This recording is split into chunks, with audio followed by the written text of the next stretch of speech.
So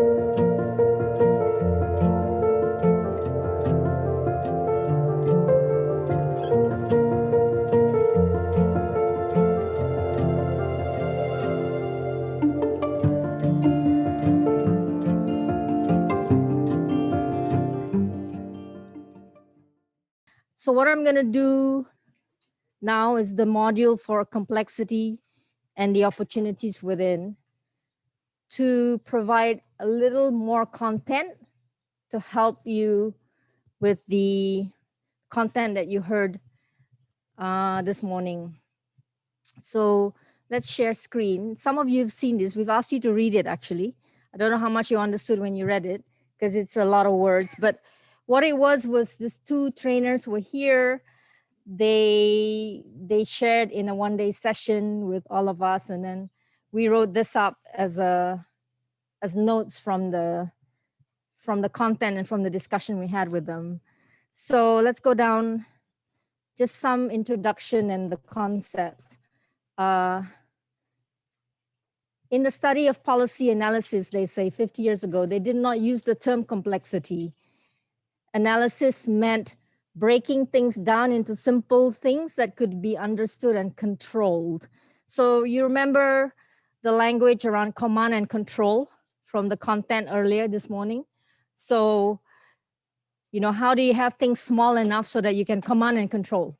So you think all problems can be solved by command and control. So usually that's the top-down system. We were taught to plan on a 3 to 5 year time horizon, to budget and to problem solve. That was 50 years ago. There was a belief that the power of men to predict and control problems, and we even developed protocols for problem solving.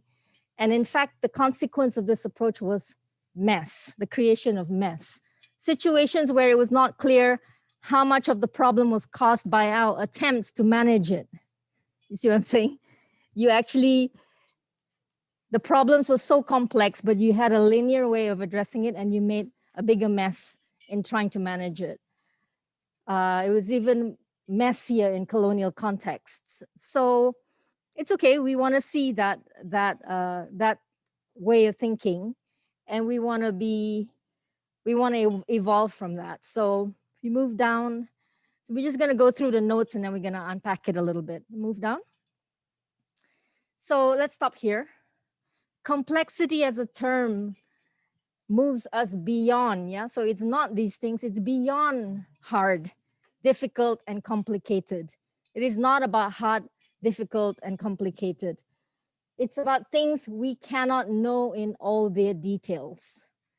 Actually, if you look at the FS ecology, it is all about complexity. We cannot know in all their details. Nothing that we're doing, we can know in all their details.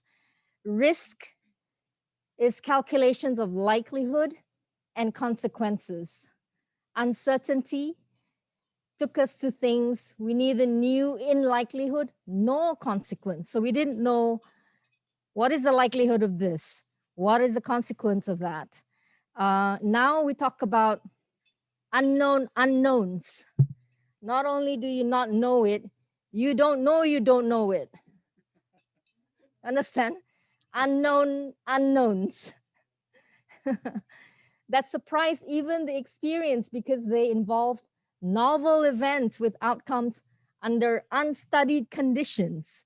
This is the reality today. Climate change is one such topic, full of unknown unknowns. Do you think we know all the science of climate? No, we don't.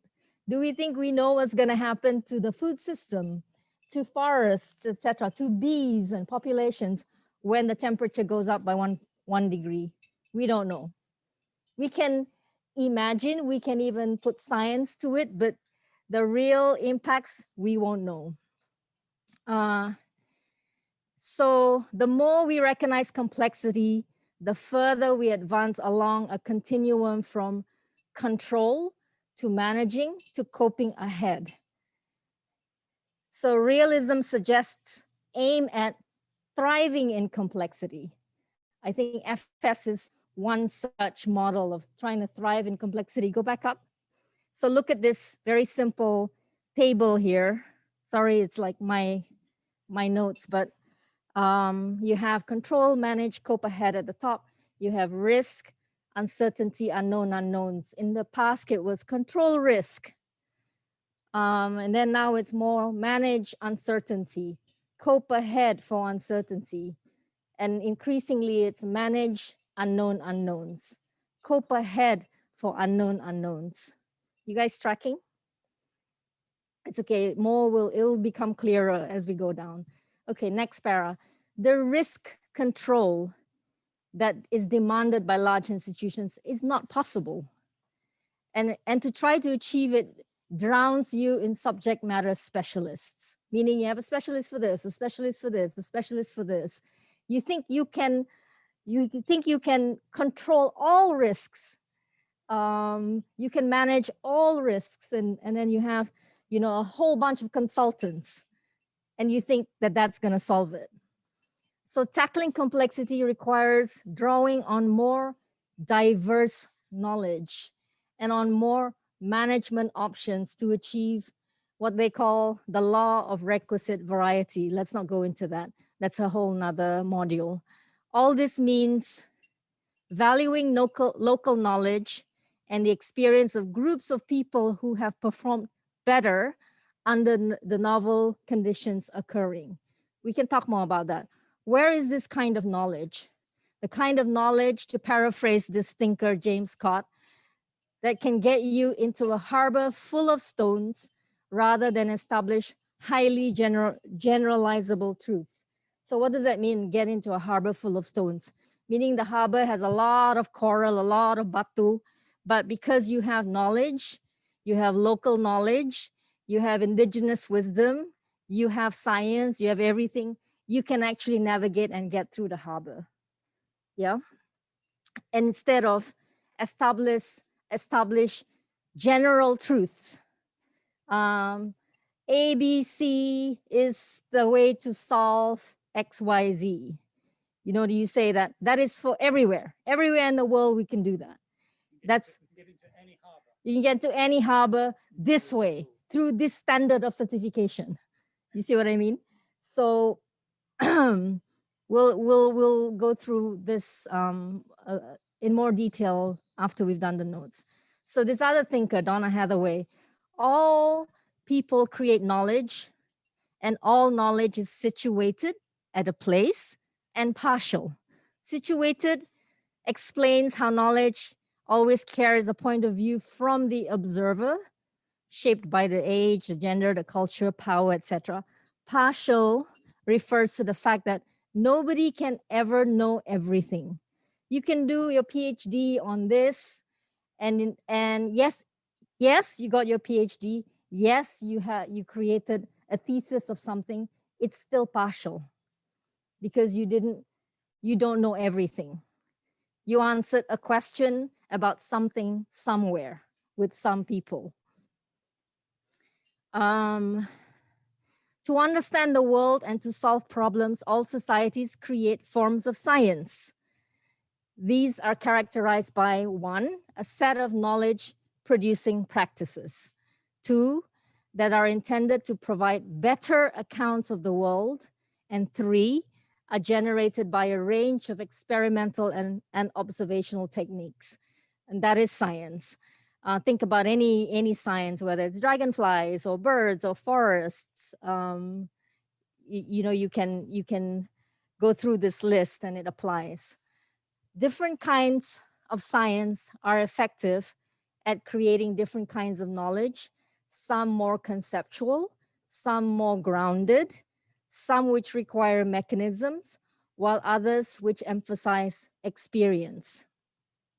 Okay, so let's see the interdependence between conventional and citizen science.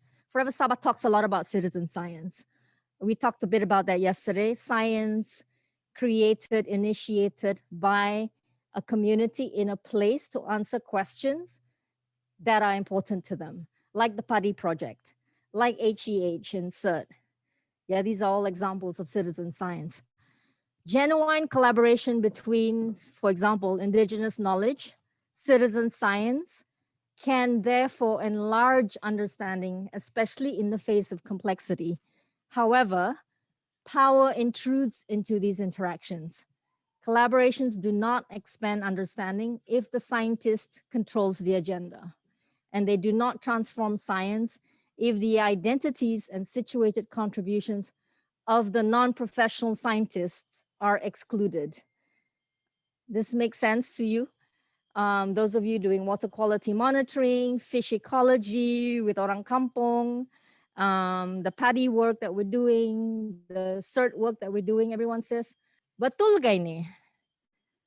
Ada yang orang yang PhD gak buat ini? Or is it just orang kampung? Even if you write it in a journal and it's written by Dr. Casey, for example, or Dr. Ken, and for example, let's say Dr. Casey tumpang glamour orang kampung, takes all their knowledge and writes the paper. Is there some systems change happening there, even though their knowledge is being brought to the world, but the power dynamic was not addressed? Does that make sense? The people who really actually have the knowledge were not at the table. Conventional Western science became unusually arrogant. I would say usually arrogant, because it started as a male pastime of the aristocracy in a part of the world that achieved brief political dominion. The struggle to diversify Western science has been long and hard. The first generation of women had to fight all the time, which eats you up. But now there are enough of us to band together and create for what we want to do as a collective. We made notes from the discussion, yeah? So this is not in a textbook somewhere, although we're creating the textbooks, if you like. Working with complexity and with this more plural understanding of knowledge. Plural means many, not singular, not only one, yeah? So means moving away from defined goals as best or even good practices, and instead focus upon learning, upon adapting to place and changing context. In short, focusing always on better rather than perfect. So notice that we also have been trying to change our language, not so much using good practices, but better practices. Question to ask about any complex system: what am I missing? Crosswalks, it's another language they use in complexity. Describe the spaces or language that enables different stakeholders to communicate with each other about what and how they are managing. These stakeholders can include government policy folks, control room engineers, academic, and wider societal interest groups. To create an effective crosswalk, every term and underlying concept will need addressing through a long-term process of relationship and experimentation. This goes a little bit to the R's just now, a couple of the R's, the roles and relationship. Typically, when you do this, you find that the real world ecology is not following the boundaries of your decision-making policy process. And this mismatch is part of the mess. Defining the system is always key, and there is never just one way of looking at it. Okay, I know this is all a lot, but bear with it. So applying all this to Forever Sabah, those of you not in Forever Sabah or not as one of the team members, bear with us. I think you can apply it to whatever you're doing as well. Top-down command and control systems believe that they can correctly design the macro system such that every micro behavior will correctly manifest the goal. Does that make sense? So you think, like we were talking just now, the jurisdiction certification steering committee, you think you have the policy in place and you believe that everything at the micro level, the smallholders, the mid-sized companies, everybody will correctly manifest the goal. Is this happening? No, it's not happening. So yes, it's one thing to have the policy. To manifest it into reality is a whole other reality. Yeah, pantas was the other thing, okay? The microsystem does not do what the macro system tells it to. True? And even if it did, something else would likely happen in consequence, often messy. Meanwhile, knowledge of the micro, valuable as it is, always has the tendency to miss the wider context. So even at the micro level, there's lots of important knowledge, important learnings, but they will miss the big picture.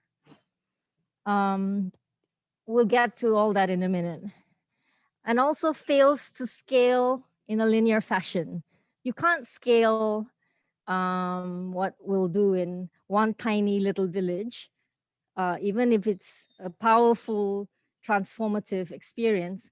How do you scale that so that the whole Sabah is like that? It's not going to be linear. Yeah.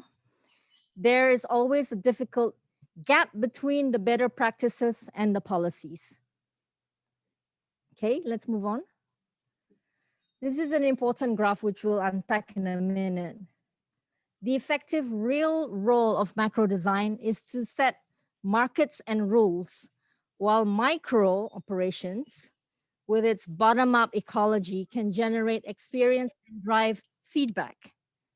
But they still have to connect across the gap, the complexity in the middle. So we'll look at that.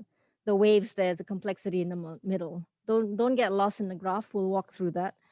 My key learning when we had the session is in the sketch, which I'll walk through in a minute. The vertical axis. So let's zoom in to this image. Can you enlarge? Okay.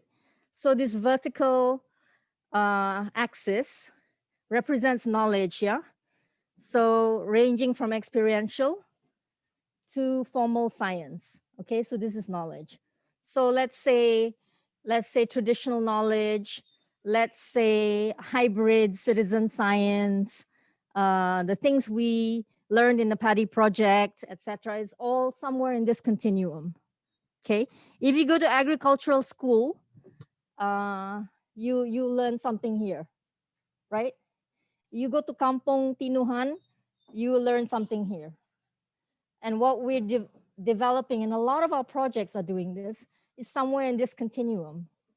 Okay, so now this top horizontal line represents macro design. So I'm talking about policies, master plans. So for example, the jurisdiction certification of Sabah policy is here.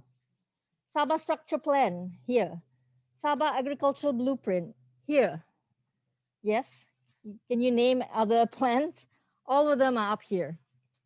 And the bottom horizontal, move the text down, line, this represents the micro operation or behavior. Can you move down a little bit? Yeah. The practices and realities on the ground. Yeah. So are you guys getting this? Master plans, policies, etc., knowledge, and then the experience, and then the micro behavior. So let's call this the Sabah agricultural blueprint. Let's call this Kampong Tinuhan, planting paddy. Okay. They want food on their table. They want food for Sabah. Self-sufficiency levels of paddy go to 60%. What we achieve here, we will move in a just naturally will always be is this kind of move in this direction where we will develop some better practices. We can even see some patterns. We can recognize some patterns that will become, okay, better practices. They say, we plant when, because the rains are coming when, we use this kind of benih because this has worked well in our situation, etc., etc. And your Sabah agricultural blueprint, one, it may never actually leave the office. It may never actually leave the minister's shelf. It may never get socialized. It will certainly never get institutionalized down further to the district pertanian, etc., etc. Let's just say, best scenario, it goes this way and it reaches maybe to Tuaran district, some kind of local scenario where they have a copy of the plan. Some people read it, some people didn't read it. Some people know something about it. Most people don't know anything about it. Okay. So what's my point? There's an ocean here that never gets traversed, because these guys, no matter how well how hard they work, how well intentioned they are, they will not be able to traverse this gap. And these guys, no matter how good this policy was, how much was spent on the consultant who did it, it will land here. But then what is in this middle? It's like life, it's people, it's landscapes, right? So moving down, what do we say? The best that top-down macro design can achieve is towards that diagonal line to the right, down towards a local scenario. This is where the top-down manager imagines how their policies and goals will be manifested in the real world. This vision fails to traverse the complexity gap. Meanwhile, the best that the good people in the micro operation, let's say Kampung Tinohan, can get to is that upward diagonal line to the left towards going from their swirling local detail of a few cases to a broader pattern recognition. What is happening across the wider landscape and why? And an ability to name from diverse experience the better practices that matter. These ideas also cannot move beyond the complexity gap because it is always unclear from the micro level what real life policies and systems could best enable and support desired changes at the macro level without creating other kinds of mess. Mess is a key word in this complexity. Okay, last part is my key learning from this module. Wavy line space in the middle is where the juicy complexity is, and therefore that is where Forever Saba does its transformative work. The space between the parallel angle lines is the gap where our work actually lies. We are crosswalk makers. Remember what crosswalk was? Yeah, where stakeholders meet, where all the different ideas and all that meet. Crosswalk is zebra crossing. What is zebra crossing? Americans call it crosswalk. So we are crosswalk makers, where everyone's different language, different concepts can meet at the crosswalk. So we are in a way kind of like translators, if you like. Okay. Here is where FS is co-developing, growing, and sharing new knowledge that can enable macro design and micro operations to actually connect and find solutions. So as an organization, we manage and cope ahead through a facilitative approach. That's how we are crosswalk makers. Making democracy more direct, more dialogic, and distributed. What does that mean? Right now, our democracy is a representative democracy, meaning you vote your representatives into power and you think they will solve your problems. Has it solved our problems? What does it mean for democracy to be more direct? Meaning we all have democratic rights to speak and to do something and to, basically exercise those rights. What does it mean to say more dialogic? It means we do things like the HHH roundtable.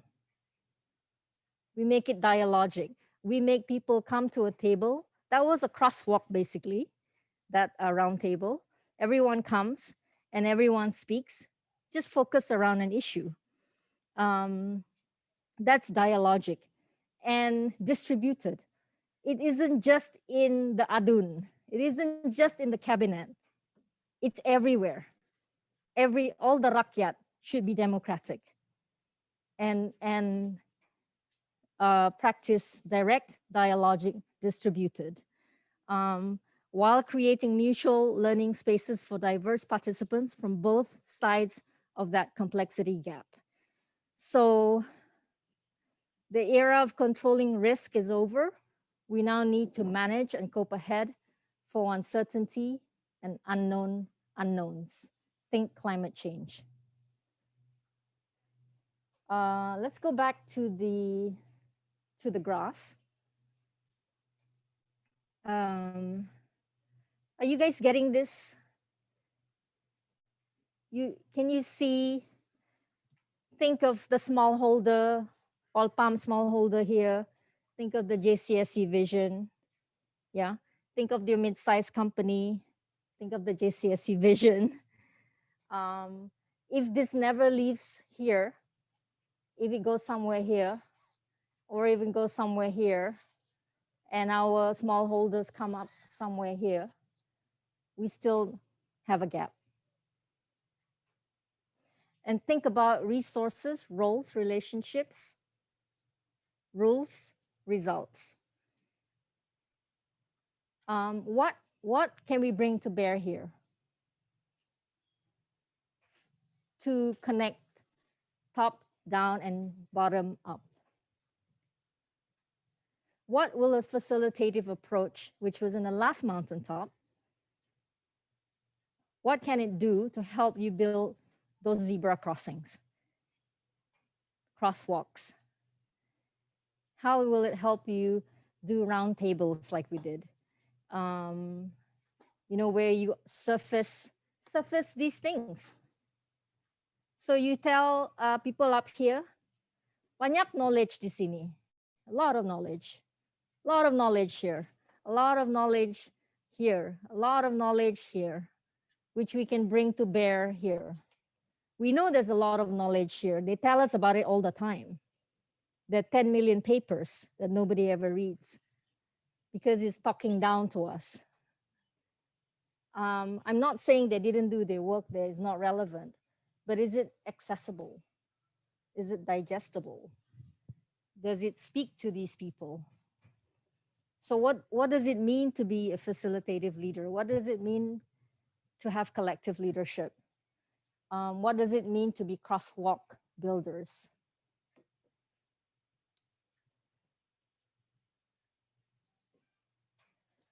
So I know this is a lot, actually, but it isn't, because it's things you already know.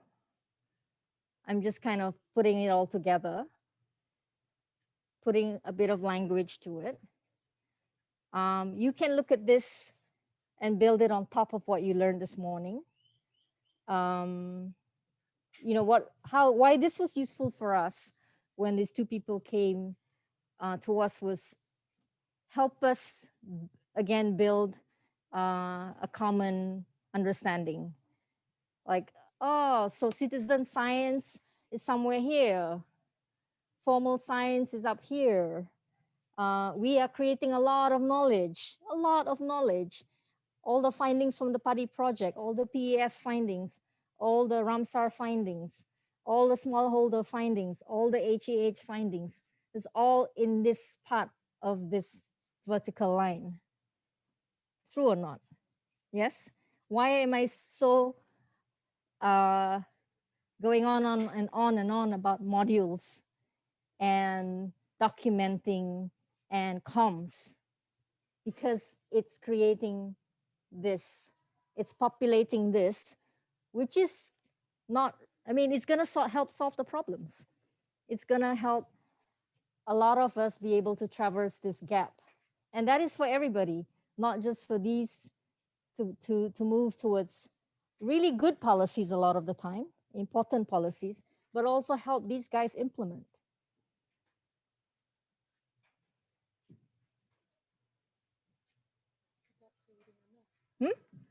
So we're kind of trying to do some housekeeping. Because remember, we talked about messes. Yeah. And recognizing that it is a mess is a start. Recognizing that, say, the sewage system, the land tenure system. Sometimes people are so stressed out, and the only way they think that would fix this is by jumping or short circuit the system by jumping to the formal side and like become a politician, for example. Devil spoke about short circuiting. So I'm just wondering what it would look like um, in reverse, where instead of it being from top to down, um, or what would it look like from bottom to up? So the citizens in within the micro operations, if they were to go to, for example, the local scenario, what sort of complexities would they experience? And Good question.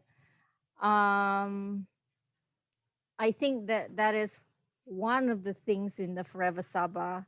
Um, I want to say toolkit, but uh, in our approaches, that is certainly one thing. So like the renewable energy work we're doing, and yesterday we were navigating some problems. It was it was there in the DOs and the ADOs. We went up to the top to tell them about this policy that we want to build, which is the rural electrification roadmap. Um, and we want the state to adopt this roadmap. Then we went to the right agencies. We created a committee. We brought in all the DOs and ADOs of all the unelectrified areas in Sabah. We were able to talk to them. They were excited. They said, awesome if you can bring electricity to all our unelectrified kampongs. So we were there, and yesterday we encountered some issues because of kampong politics, one. Um, so perhaps some of the things happening in this area before you get from here to there, um, they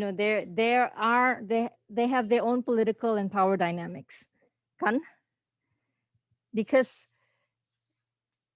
because basically this is a divide, right? This is a divide. Um, the top wants to stay top, the down, you know, are all trying to get access to resources, to power, because they don't have it.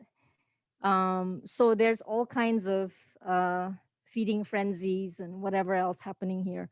So I think what the point you're making, and I'm like trying to answer, is um, the reality between here, and then trying to traverse to here.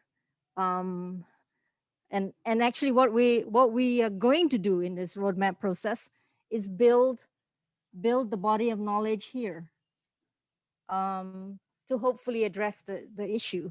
So what is this in this particular topic? What does that look like? It looks like 400, 500 unelectrified villages in Sabah. Because at the top level, they say there's the policy to electrify everybody. There's the funds to electrify everybody. But why did that not reach the whole micro reality?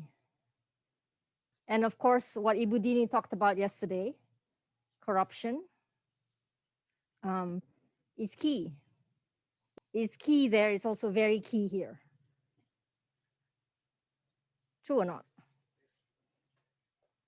What was the second thing she said? Oh, man-made natural disasters. And then the third thing was radicalization. Adakah radicalization sini? I think we have our version of that too. Betul kah? Another way of answering your very interesting question is to take the example of PES. I don't know whether if Yana is on the line here, but it's a very interesting example of those communities that we've been working with, very, very knowledgeable about their situation and fully engaged. But if you say to them, okay, design the PES policy, design the water fund, design what the legal mechanism should be for getting the consumers to pay, they will step back and say, this is the other side of the ocean. We haven't been that side of the ocean. We don't understand how to do it. Yeah. For example, yeah, that's a good example, Ken. Yana, you'll see this in this picture here. Think of the macro design, which was the PES policy. Sabah state actually has passed the PES policy, but it's just a few words on a piece of paper. Then it'll stay there forever. No one will do anything about it. But the one thing they did do was they said, let's do a pilot in Babagon. Let's ask Forever Sabah to do it. And we did. So their idea came to here and got stuck. It was only because of the process that you did. Well, I don't know if we've even got to there. I would say, I would challenge that it didn't even get that far, because the policy was passed. But no, if you ask all civil service, do you know what is PAS say? Or do you know what is PS? I would say 99.9% would say I don't know. But our pilot was here. We did traverse all the way till here. We have built knowledge, and I think we've built enough to begin to traverse this. But we're having to work at the top again because of change of leadership. So we have to go back to the NRO, to DID, because leadership has changed. They said, you don't know this thing, but it's called PS. The government mandated this. We did this, and then represent again, because they at the ending of the last phase to the last government, we presented and it was endorsed, but it will have to be reintroduced to this new government. So that's the other thing we have to work with. Yeah, tiba-tiba I was thinking of the indirect impact once of that critical mass, and they terus begini influence the government to do it, because now they say, okay, we'll support, and then we'll give a mandate, we pass in the cabinet, you go do it. We're not going to do it, you go do it. So I was thinking of how an indirect impact would empower government to also do it, to also take proactive steps. To have PAS enacted and to be operational. The feeling is like they will support, but they will expect the civil society or the NGOs to do it. But would you want them to do it? Do you think they'll call a consultant from Australia or from the US? I mean, do you want them to do it? Or do we want those of us who will work with communities in participatory processes and dialogues and all that to build something with a more collaborative process and bring something to the table, which is what we did. You see what I mean? So it's not, I mean, that we go back to the whole idea of the quadruple helix, right? Why do you need an institution that goes across the sectors? Because every sector can bring value added in a different realm. There are a lot of things that government can do, and there are many things it can't do, and there are a lot of civil society can do and that it can't do. Does that make sense? Which is why the importance of all the sectors. This is a very good graphic to explain where PES is currently. We have some guests in today that doesn't really know about PES. I think they need to know first what is PES, right? Okay. So PES is about we are paying people that is doing environmental services. For example, the community will take water sample in their river, and then the cost of doing that water sampling will need to be paid by the people in KK, because the people in KK are using the water. So that's really one of the basic things about PES lah. So what's complex about this is right now we are literally in the middle. If we look at the graphic, and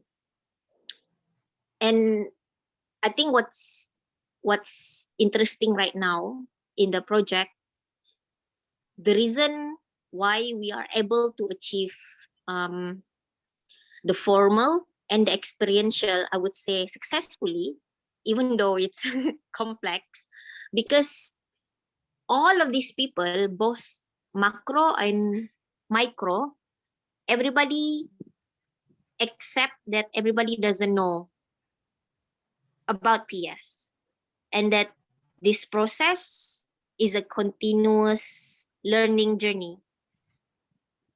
I think that's one of the biggest reason why we are able to achieve what we want to achieve for the last 3 years, because everybody understand that the formal people upstairs on the macro design are still trying to learn, and the micro also are learning together.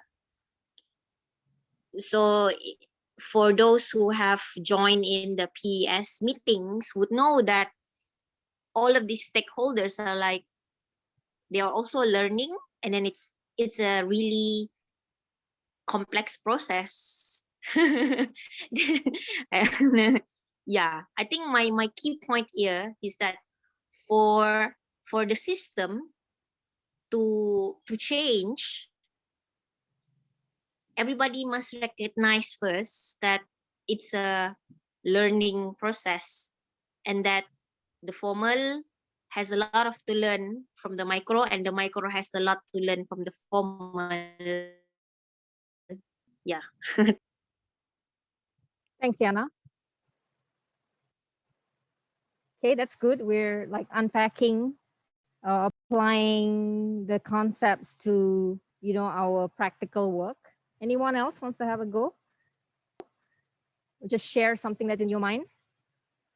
Remember, this is all developing knowledge. I just want to echo on what has been said and try to mirror it into the JCSC, like what Cynthia have said just now. In my view, the thing about the JCSC is this. Forever Sabah have done the job. So this is doing well, okay? But the thing about the palm oil industry is that there are two other certification, that is the RSPO and also the MSPO certification, in the sense that the messy part is over here. The line is not straight. Sometimes the line is, you think that we are going ahead with the Sabah government, and then when we go back to RSPO, it's back to this side. It's zigzagging. That's the messy part. So this gap, for the JCAC, again, in doing the policy, in my opinion, the gap that we can solution that we can use is that let this be the principle and use the procedure from the ground and adopt that into the JCSC. So in order to reduce the gap. Does that make sense? Yeah, that makes sense. So that's also why I was very busy on the last meeting, Andrew and Rebecca, because the knowledge that the JOG is coming up with in RSPO is also up there. So it's a lot. We can write entire books up there. But is it ever going to change reality or practices on the ground? Will it stop smallholders deforesting? Will it start FPIC for everybody? No, exactly. That's why I kept going on about, please pay attention also on the practical work that has been done, because the work has been going on. I mean, for 5 years, we've been banging our heads on the wall over here. And now we really, really need the support of the Secretariat to help to traverse this. You understand? In fact, the Secretariat is somewhere there.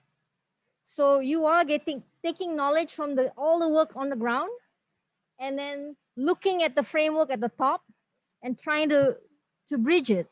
That is the Secretariat's job, actually. We have to have the crosswalk. We have to have the zebra crossing and the language where we can talk with each other, and we can meet there and cross over together. So that's the point I was trying to make, even though maybe I was so frustrated that it didn't come through. But so this is why I think having this lens, you guys can check yourself as well. Where are we? Are we being trapped up here because we're trying to talk to NRO and try to convince them, which you do have to do. That is, but I think what I found compelling and why 3 governments have endorsed this and we didn't lose the initiative is because of the strength of the work on the ground. When they saw that 80% of smallholders don't have land rights and live below poverty, all these things, that is what they said, okay, we have to do this. Will this help address that? Say, yeah. Are you confident? Yes. Which we are. We believe that's the way to go. We're not lying about that, but we can't do it alone. You see what I mean? But that has what inspired them to keep on endorsing it. So their hearts are in the right place, I believe. Industry is another matter. Are their hearts in the right place? Their hearts are in their banks, I think. And of course, at that time she was frustrated with it. But so today kan hujan kan, so you bring the rain, kan? Sudah kan?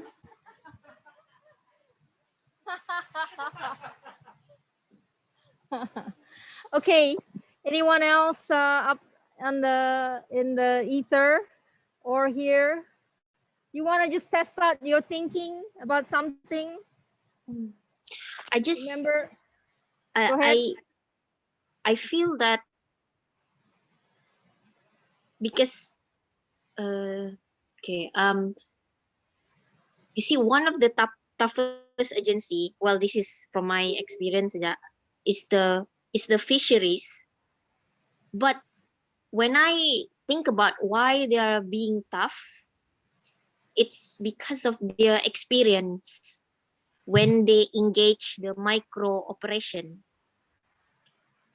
They have tried really hard to do the tagal, to make sure tagal is being practiced all across Sabah, but they have bad experiences connecting with villages during the early stages, trying to do that. So maybe that's also the case for a lot of other stakeholders. If they are being tough because they have bad experiences, and then eventually in our case, we manage to get the fisheries on board because, like you said last Cynthia, when they see strong work on the ground, they are confident to put their trust.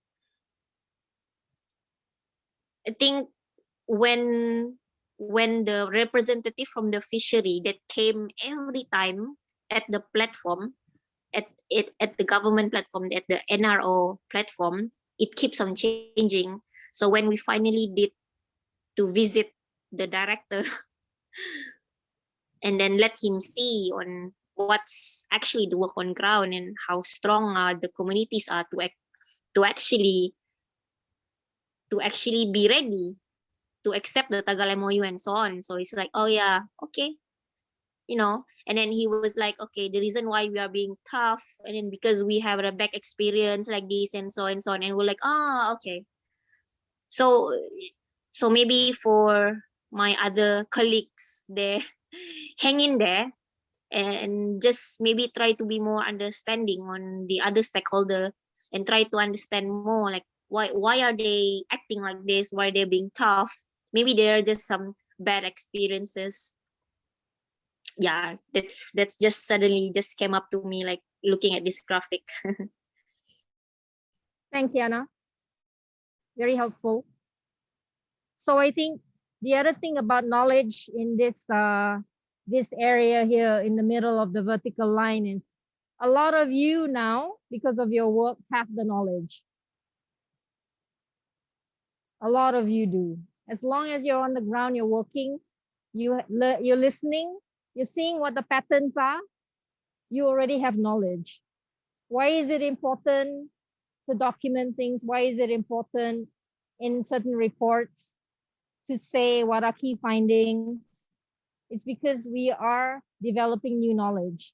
And you know, a lot of institutions are not going to the ground, or it's control and command, right? Even the CCF to the district forest officer to all the guys on the ground, it's command and control. So poaching, illegal deforestation, all these things, the real facts of what is happening are very seldom going up. And why do people do that? Is it to pay hospital bills? Is it what? All these things. There is not much knowledge or information going up to the right places. You remember one of our experiences when we had a workshop and then we wrote the notes verbatim. We sent the notes to the DFO who was present. They bilang, you cannot say that in the notes because if my boss sees that, I'll be fired. And I'll never talk to you anymore. I will not work with you because we said in the notes that there is poaching and hunting. And, huh? Yeah, because the orang kampung would even just, oh yeah, it happens all the time. Da, da, da. So we just put it in the notes. And then they got upset because they say, you're revealing something that's supposed to just stay in the ground. But then we say, but it did happen. We can't take it out of the notes. They bilang, nanti, I don't want to work with you anymore. I can't trust you. So we had to find a way how to not change the notes. Still tell the truth, but not lose our ally. Does that make sense? And that goes back to relationships. So the 5 hours, right? And what is our role in facilitating those relationships? Rebecca, you wanted to say something? So I just trying to make sense of everything, to be on the same page of what you said, what he said. Oh, sorry. Yeah. So, and then I changed the graph a bit to draw it here. So the straight one is the time, right? The up and down is what he said. And what you want us to do is to meet in the middle, you know, to combine, to, how to say, close the gap, right?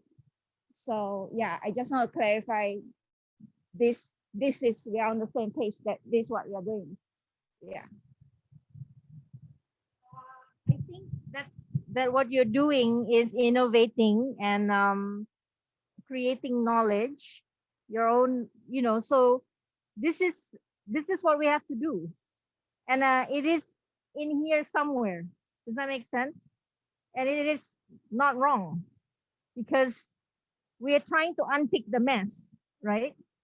So as long as we can, you use the word making sense. One of the new terms they use a lot in climate change is sense making. We all have to become sense makers, and we do co-sense making, meaning we do that together. The way of leadership, that's why I wanted to bring it up with Bjorn.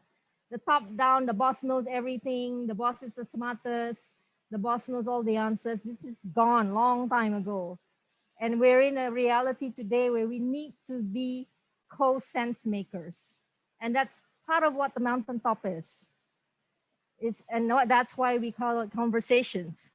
We don't want to call it an expert program. There are no experts. They're just people with experience, different experience. So what you're coming up with, you are trying to make sense for the system that you're trying to change.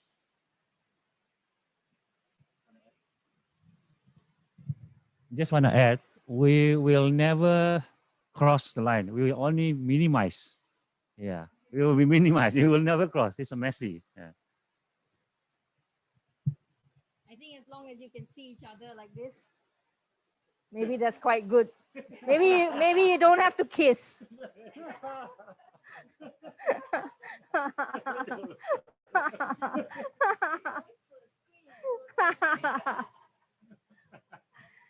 Anybody online? Can I say something? Yes, please. Yeah. obviously I'm very new to Forever Sabah, and every time I'm with your group, I'm just in awe, and I'm sort of lost at the intensity of everything and what have you. But a thought did come up to my mind. Have you ever looked at how you've been doing what you've been doing and how effective that method has been? Because especially now, when we're moving to this post or COVID and potentially post-COVID era, do you ever think of doing it slightly differently? It's just like recently I met with Datuk Sri Master Liking. He was quite an influential man, I think, in his time. It's Dara Liking's father. He wasn't, I don't think he went to politics so much, but he shared with us a lot of information about how Kadazan society came about, and how he was so detailed in his history, knowledge of history and what have you. And I just felt it was such a shame that nothing has been written about what he's done. And I said to him, you should talk to youth. You should meet with them maybe once a month. He's on wheelchair, and he's obviously quite frail, but at the same time, you can tell he's really excited about to tell his story.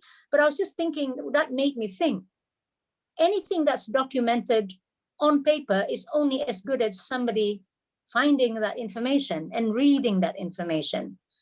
Now that we are in sort of virtual sort of world, I wonder if what you're doing, you could put it out more virtually as well, so that somehow, somewhere, some people will understand what you're doing in all the different areas. And then who knows, rather than you just depend on your own group of people having to think of ideas or think of who you can reach out to, you might get other people coming to you instead. So that's all I'm sort of really thinking about, whether you every now and then look at your method and to see how effective it is. You mean effective it is in getting it out there? Yeah, to at least make people be aware of it. I mean, look at the thing about the girl who didn't have any that girl whose story became viral because she didn't have any Wi-Fi or something, and she went up a hill, went on a tree or something, and that got a lot of publicity, and she got a lot of help, kind of thing. Something like that. I mean, it doesn't have to be a full-blown information online, but just something like some kind of teaser of everything that you guys are doing in all the different areas. That way, somebody realized, oh, there is this problem. Like when I went to see you guys, then I knew there was all this problem about land, to do with kelapa sawit, palm oil and that sort of thing. So just, even for me, but admittedly, I'm not a very, I don't read news very much. I'm terrible and this sort of thing, but it's just knowing little things, and it makes me realize, wow, there's that problem, there's this problem. So I don't know if maybe you put out more of those things, little information about that, then people realize who's doing what, who's trying to do what. You might get people who want to help you, you see, from somewhere. Yeah, that's all really. I think we've been so busy, with all these realities here down here, with the micro operations and moving things up and trying to, be at the table at the top there, that getting the word out to Sabahans hasn't really been prioritized. We know that it's important because the other thing now Ashoka is big on is the mindset shift. That you can do all this way, but if the thinking is still the same, you're always going to come up to that wall. Balik. So, and the way for the mindset shift is for the HHH roundtable the other day. What kind of conversation we had, the quality of conversation. You can only have it by convening the space, right? So the mindset shift is very, very vital. We have been toying with the idea of FS radio, like a whole bunch of things, but literally there's not enough time in the day. This is why we have FSI, because we're trying to train armies of more and more young Sabahans and more experienced Sabahans, and then we can move our systems approach into framework or mindset change, which is something we are moving towards, particularly why we have these FSI sessions and why we invite, firstly, we're working on our teams, on that our teams have the language, our teams have the vocabulary, our teams have the tools. Sometimes they don't want them, but we hope that more and more we can build our own capacity, then to be able to share it. Do you ever think that you would go approach primary school? Because to do that mindset shift, that is really difficult, because I think the main problem is by the time you approach this thing, or the people talk about that, it's already, it's usually people in their 20s already that you're talking to. And worse still, if you're trying to change civil servants who are in their 40s or 50s, trying to talk to the pengara or the pengurus besar or what have you, SUT. Yeah, that's really difficult already. I mean, rather than approach the problem at the point of where the problem is there, we have to go obviously long term, to start even at school, primary school, because you need to plant the seed there. I mean, you can of course do what you're doing now, but then I think maybe we have to have a whole team to start doing things at school. And that's the only way, or one of the most effective way, I think we can do mind shift. In fact, that's the one thing that I will fight for, to make sure craft is in the school curriculum for primary children. Thank you, Jennifer. Yeah. Anyone wants to chime in here or online? Tiba-tiba, I just wondered, what if, things like the HHH roundtable has a public viewing, and yeah, and not just that, but many other things lah, so that slowly you can get more attention of people and maybe attracting, more media and more people talking about it. It's true lah, what Jennifer just said. We terlampau sibuk wah with other things. It's not the end. We're gonna talk more tomorrow, where we connect the dots between the systems thinking and complexity. We can shift to the last part of the day where we prepare for tomorrow. Yeah, the applying the systems thinking to the FS ecology. Basically, it's going to be group work. Yeah. You had a bunch of exercises today. I know we rushed through everything because it was just practice. But what if you were given more time to do some of those exercises and go deeper into them as groups? So we were thinking of particular ones. It doesn't have to be all of them, but I want to get your feedback as to which ones you really thought were good and you want to dive deeper in. The ones that I saw was interesting was the 5 R's, resources, apa sudah, roles, relationships. Why don't we let one of our facilitators do it, Ken?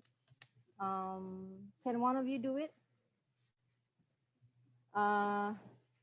Roles, responsibilities, sorry, relationships, resources, rules, results. Yeah. Okay, did you guys like that exercise?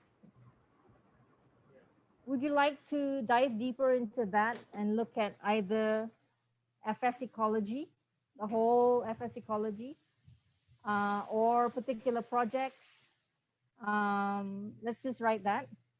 The other one I thought was interesting was the direct impact and indirect impact. if you want to look at either specific projects in FS. So direct, indirect impact, and then the other one was the collective leadership.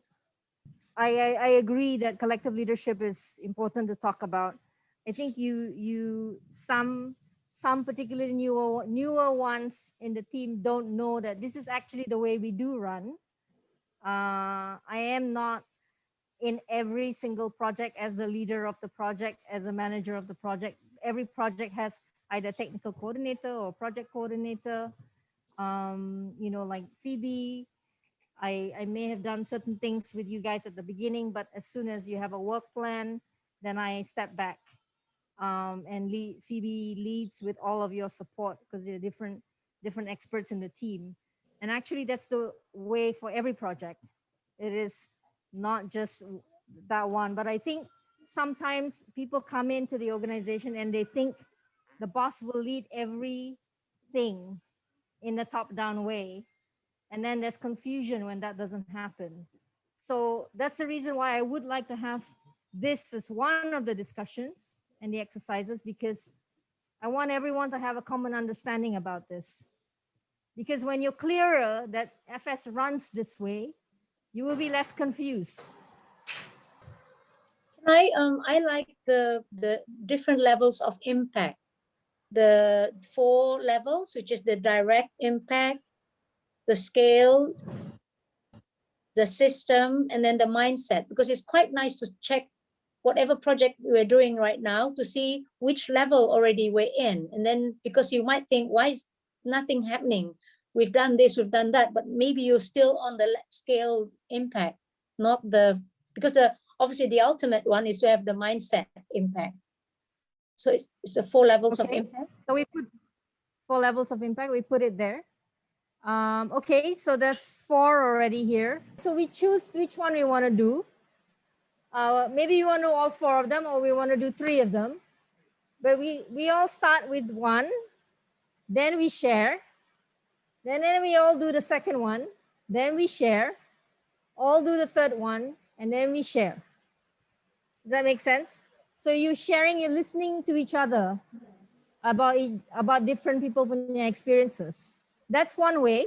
That would give you about 40 minutes per exercise if you do 3. So you have 20 minutes to do it, 20 minutes to share. That's 1 hour, that's 2 hours of your day tomorrow. But that's doing 3. If you want to do a 4th one, which is the 4 levels of impact, can also, that's 2 hours, 2 hours, 40 minutes. You have time for 4.